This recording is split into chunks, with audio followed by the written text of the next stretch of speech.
Let me start with something unusual. If you ever feel like society is training you, and I don't mean the latest AI technology so you can still be useful at work, or corporate speak so you can lie without technically lying. I mean training you, like training a dog to stay still using a shock collar. Fortunately, you can't make the public wear shock collars. Not yet. Sorry, what? No, what we're living through is much more elegant than that. It's not control, it's conditioning with plausible deniability, and it didn't start last year or 10 years ago. It's been ramping up quietly for about 50. Coincidence? Or just a really long experiment? Let's look at the facts, and you can make up your own minds. Let's not panic, let's just look at something fascinating. Have you ever wondered what domesticating a species actually looks like? No, me neither, until I found out we already ran the experiment, not on people, officially, on foxes. 1959 in the Soviet Union, a geneticist named Dmitry Belyaev, which already sounds like someone who lives near a lever you shouldn't pull. Belyaev wanted to answer one question: what actually makes an animal domesticated? So he ran an unfortunately unsettling long-term study. He bred silver foxes, but here's the key part. He didn't train them, didn't punish them, didn't reward tricks. He just walked toward the pups. That was it. Every generation he'd approach, the ones that didn't bite, flee, or lose their minds. They got to breed. Everyone else, genetically, given a world of Warcraft subscription, and after a few generations, the foxes changed, not just behaviour, their bodies, floppy ears, shorter snouts, curly tails, different coats, featuring patches of white, same DNA pool, different outcome, all from selecting one trait: tolerance of authority. And this wasn't metaphorical. By the 1970s, the foxes had measurably lower cortisol levels. That's the stress hormone. Their adrenal glands physically shrank. Their brains developed differently. Even their reproductive cycles changed. Same diet, same cages, same environment. Only one variable: how they reacted to human presence. Some foxes didn't freeze. Some walked up like, "Hello, strange upright creature. I have prepared my cutest face in case there are snacks." Scientists eventually gave this cluster of changes a name: domestication syndrome. Across species, dogs, pigs, horses, foxes, the same traits appear every time. Reduced aggression, increased social tolerance, smaller jaws, more childlike faces, longer dependence on caregivers. Different species, same outcome.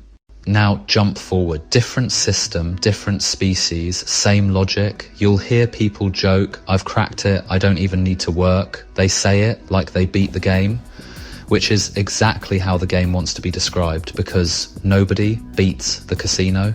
Our support structures are designed to help families thrive. And some families do. In fact, if you look at modern budgets, not vibes, not headlines, the most stable funding streams go to households that meet one key condition. They don't rely on wages, they rely on government guarantees, guaranteed payments, guaranteed adjustments, guaranteed support per child. In the UK today, over half of all welfare spending goes to working age benefits and housing support. Not pensions, not disability. Working age households. And housing benefit alone costs more than policing, prisons and border enforcement combined. Which is interesting because according to official projections, we're somehow increasing dependency, reducing productivity and growing GDP. All at the same time, which statistically means either a miracle has occurred or the numbers are being trained to stay very still. You don't need to name it. You already know what I'm talking about. So what about the foxes who don't get to breed? I work full-time, my partner works full-time. We don't qualify for anything, except stress. Here's the quiet part. The people funding the system are tired or imported. They're not marching, they're not organising, they're microwaving dinner at 9 p.m, staring into space like a phone buffering. In the last decade, UK productivity has flatlined, the weakest growth since records began. People are working more hours for less purchasing power, with higher household debt, working 10 hours a day, just to hand most of it to someone else, so another adult can raise their kids. Why would anyone choose this system? If you had teams of academics getting a significant income to provide solutions, and the end result feels worse than a decision made by children, how much value are we obtaining from our taxes? What war did we lose to have to suffer this kind of occupation? And that's not cruelty, that's efficiency. You don't need cages if everyone voluntarily collapses on the sofa. So let's recap the Fox experiment. No training, no punishment, no speeches, just selective reward. And over time, the population self-sorted.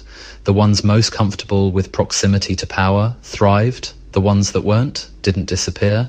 They are just subjected to conditions that make it more difficult to reproduce. Across developed countries, birth rates fall fastest among people with unstable housing, long working hours, and high childcare costs. In the UK, the sharpest fertility decline is among middle-income earners, not the poorest, not the wealthiest, the most tired. Who has the energy to form families? Who doesn't? Who receives structured, predictable support? Who lives one policy change away from collapse? We're here to help. That's not a threat, that's a dependency relationship. You're fed, sheltered, allowed inside. You might even get a treat, but only if you behave. And no one had to plan this. That's the genius. Systems don't need villains, they just need incentives. Some foxes froze, some attacked, some walked up smiling. The experiment didn't select for intelligence, it selected for calm. And then acted surprised when calm replaced independence. Would you be surprised if I told you scientists have confirmed, as a species, humans show the signs of being domesticated?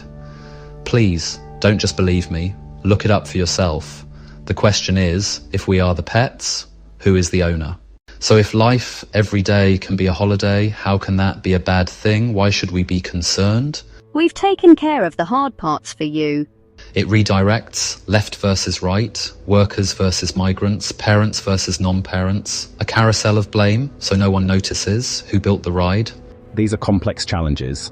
So who has the real control? Let's entertain a thought. AI has improved. Governments aren't guessing about this. The UK, EU and IMF have all published forecasts anticipating large-scale job displacement from automation and AI. Now it has revolutionized the working sector, replacing 50% of the remaining workforce. The tax revenue substantially reduces. The country has no choice but to pass those costs on to the public. The BBC, acting against the will of the people, not a mistake. A contrived and planned set of decisions. The repercussions pass directly onto the public. When an organisation controls both, how much money you should have. If you are gamefully employed, how much fuel, rent and cost of living charges are allowed to increase. They are not only in direct control of your wages through tax, they are graciously ensuring that very few people are ever able to get a financial foothold. We wouldn't want people to be able to start businesses independently. Here is a small grant for your business. Or start owning property. That would cause all kinds of inconvenience. We need to obtain that land to build new housing. Here is a substandard, subcontracted flat that we are subcontracting for twice the value. Don't worry, we will make sure we give ourselves a discount. Who is paying the rest? When we live in a society where we have no influence over the decisions, are we truly free, or are we just being told to stay still? Humans don't need the shock collar, they just need to understand that staying still and sitting on the chair is the easiest option when the floor is electrified. Thank you for watching. If you would like to hear more in the future, please consider subscribing. Stay curious, stay awake, and remember, every species shows you what it values. You just have to watch who gets rewarded and who gets exhausted.